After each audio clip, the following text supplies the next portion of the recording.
What's going on, Doombots? Tony Scungili here with a viewer-requested video, more philosophical in nature. So if you're looking for me to tell you do this, do that, that's not this video. I'm not going to tell you anything specific about any particular character. This is more of a kind of a lesson in preparation. The topic is, how do you know whether to work on a character, right? In before, some people have more money, some people spend more time playing, some people can blitz three. None of that actually really matters, right? Because the question is, how do you know? Not how do we know? We, as a community, know who the best and strongest characters in the game are. We know that Icarus, Cersei, Doom, Dormammu, at the time of this video anyway, Kestrel, are some of the strongest, most useful, most powerful characters in the game. But 6 months from now, this video might be completely wrong. Everything I just said might be incorrect. So there has to be a common thread, right? There has to be a way that some people can easily maintain their status from whatever they spend or how much time they play throughout time without constantly feeling like they're playing catch up. And I think the best way I can describe it for everybody, and hopefully this will help you in the future, is quite simply what matters to you.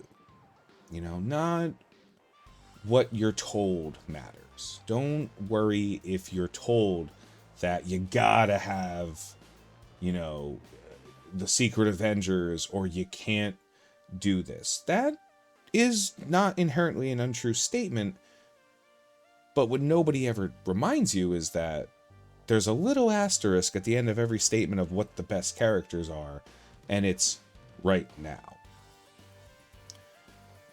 Perfect example. 6 months ago, if I had told you there was a better team than the symbiotes for completing the bio nodes of Doom, you'd have looked at me like I was crazy. And honestly, I'd have been crazy. Now, coming, right? The Web Warriors. And duh, obviously.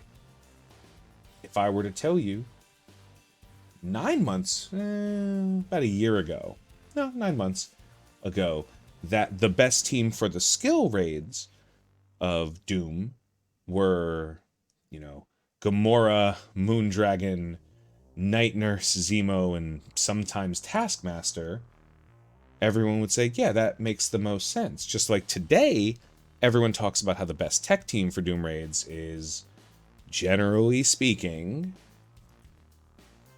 Doctor Doom, Kestrel, Lady Deathstrike, and then maybe T'Challa, maybe Dr. Octopus, maybe Shuri, maybe, like everyone's coming up with these are the best options we have.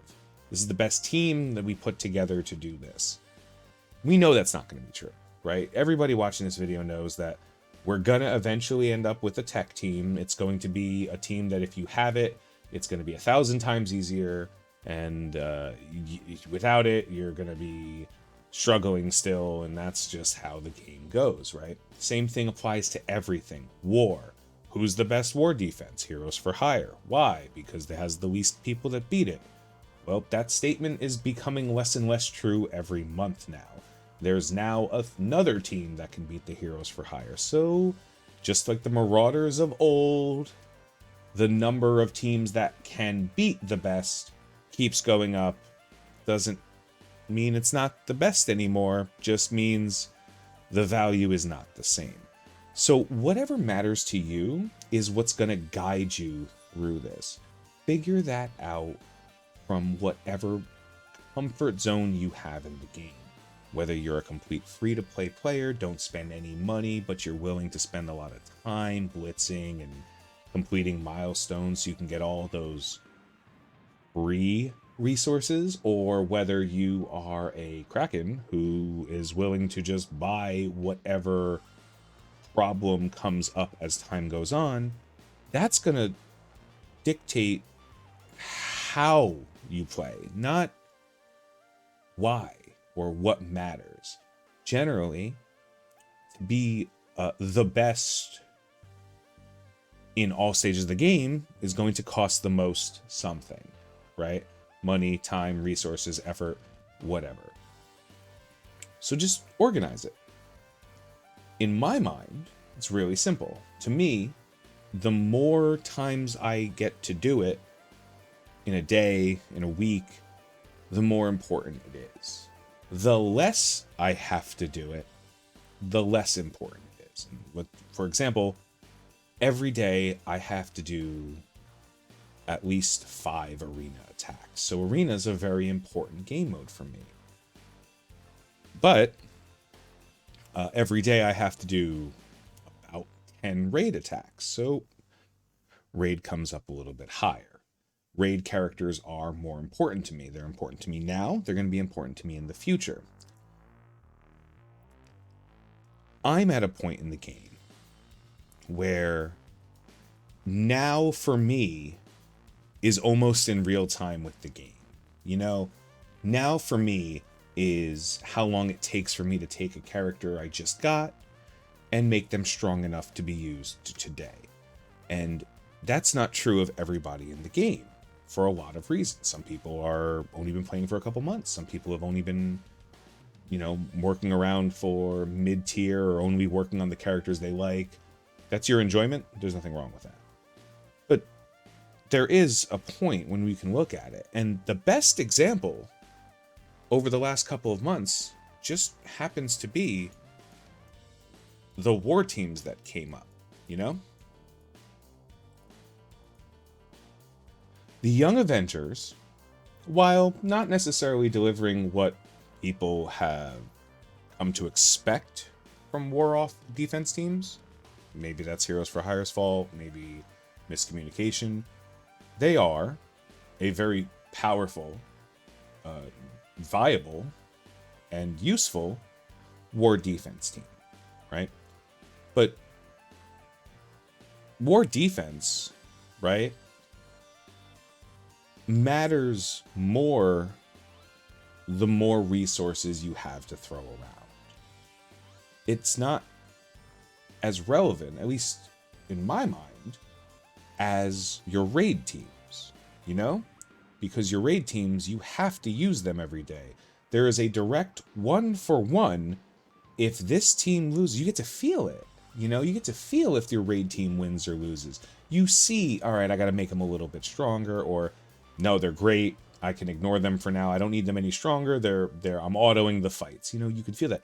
You really don't feel that much with Young Avengers or any war defense team, really. Sure, you can see, wow, I got 10 defensive wins, or I only got 1 defensive win. And that's great, but you don't see the results of that, you know? Maybe you win a little bit more wars. Maybe you don't. Maybe you're in an alliance with people that play like you. Maybe you're not. You can't really quantify that. There's no 1-for-1. It's different for everybody. So when you look at the characters that come out, right? Do this one little trick. See how high, whenever you unlock a character, especially one that looks pretty cool or you know is good, and this works if you're a new player or a veteran. Whenever you unlock a character, see how high you can get that character without feeling like you're running out of resources. You know, whether that be, for me, I can bring a character to gear tier 12 and throw a handful of resources, maybe some ISOs, without blinking an eye. For some people who are a little bit stronger than me, maybe that's closer to my Voodoo, you know, my brother Voodoo, who I was able to bring up to 14 or almost 14, relatively quickly after unlocking. And then there's the characters like the Web Warriors who got a ton of resources as quickly, except him, as quickly as I could get them into him. And then there's She-Hulk. This isn't a brag show. There's Kate Bishop. There's Echo. There's Magic. There's Star Wars T'Challa. For me, and just where I am, working on characters that are really good in war isn't enough for me anymore. I don't want to spend those resources. If they're a little bit better, or if I can get a little bit more out of them, like in Arena, like in Raids, Dark Dimension, if I can get a little bit more out of them, then sure, I'll give them the resources that come up. And now, because I'm only spending the resources that I feel comfortable spending, because I've taken the character as high up as I can without feeling like it's a detriment, I'm pretty reasonably comfortable with taking those characters, the ones that might be useful in other game modes, and bring them further than that point. But I always have the opportunity to. I'm never trying to catch up. I'm never trying to say, oh no, I spent all my tech gear on this guy, and then the next tech character, who is the best answer for 10, 15 different things, the next Eternals, etc., I still have those resources. At least when possible, and we're not getting 45 Mystics at a time. That's my separation. I had to figure that out over years of play. Hopefully you can figure that out sooner. So the short answer, right, is how do you know when to stop working on a character? Which characters are worth working on? Which ones aren't? What do you need to do? What do you need to get done? Not every character can be max investment. Not every one. Sometimes they rework characters, and you have to stop what you were doing and start grabbing shards of characters like Gamora or Yondu because of reworks. What do you need? Can you afford to skip? Afford beating anything. Can you afford to spend the resources on this? Can you afford to start dumping tech gear into characters like T'Challa and Ravager Stitcher right now? If you can, go for it. But that's going to be the separation for you as you go through the game. And hopefully it'll take away a lot of the stress that comes when people worry about, wow, there's so many characters, there's a new character I have to work on. Yes, every new character is in some way, shape, or form better than characters that are older, right? In some way, whether it be stats or gear or what they do or what the meta looks like, blah, blah, blah. Who can keep track of all that? That doesn't matter. What matters is, at its core, what do you want to be better? What do you want to get done? Whatever that is, arena, raids, war, that's where you focus 100% until you get your desired result, and then work down. It just so happens that sometimes you end up with the characters that have a great deal of overlap. Doctor Doom, Kestrel,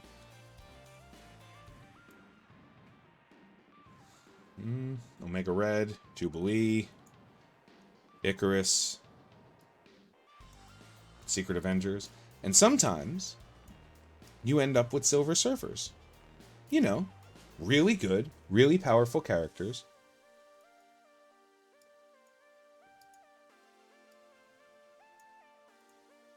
that now they're not garbage. I don't think anybody would say Silver Surfer's a garbage character, but you really using him? And if you are you only using them because you don't have better options? So, the tale of two characters, Kestrel and Silver Surfer. What happens after a year of play? Kestrel maintains her status as one of the best. Silver Surfer, who was absolutely mind-blowing when he came out, and now still does everything he used to do, just so happens that the game changed around him, might be a great example of what matters to you. Hopefully this was helpful.